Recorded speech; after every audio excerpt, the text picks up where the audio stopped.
Hello, আসসালামু আলাইকুম viewers. আপনারা সেলফে কিভাবে ফ্যাক্সিলোড বিজনেস করবেন কিংবা মোবাইল রিচার্জের বিজনেস কিভাবে করবেন, তো এর জন্য সেলফ অ্যাপে চলে আসবেন। প্রথমে আপনাকে সেলফ অ্যাপের এই যে বাউচার পয়েন্টে টাকা অ্যাড করে নিতে হবে।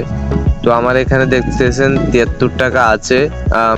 তো সেলফে ফ্যাক্সিলোড দেওয়ার জন্য কিংবা মোবাইল রিচার্জ করার জন্য প্রথমে দেখতে পাচ্ছেন মোবাইল রিচার্জ অপশন, এখানে চলে আসবেন। এখানে আসার পর এখানে একটা মোবাইল নাম্বার দিয়ে দিবেন। তো আমি আমার নাম্বারটা দিয়ে দিচ্ছি।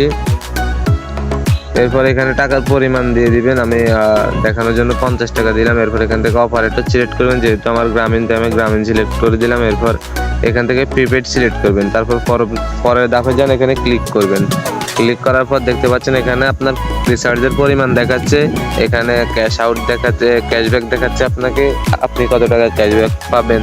আর এখানে হচ্ছে ধরন, এখানে অপারেটর। এরপর চাপ দিয়ে ধরে রাখুন, এখানে ক্লিক করলে আপনার রিচার্জটা হয়ে যাবে। আমি করলাম না, যেহেতু আমি রিচার্জটা করতে চাচ্ছি না। তো আশা করি বুঝতে পেরেছেন কিভাবে রিসার্চ করবেন। এছাড়াও আপনি রিসেলিং করে ড্রাইভার সেল করে এখান থেকে ইনকাম করতে পারবেন। আপনি যদি সেলফি অ্যাকাউন্ট করতে চান তাহলে আমাদের চ্যানেলে ভিডিও দেওয়া আছে, সেখান থেকে দেখে নিতে পারেন, অথবা স্ক্রিনে দেওয়া হোয়াটসঅ্যাপ নাম্বারে আমার সাথে যোগাযোগ করতে পারেন।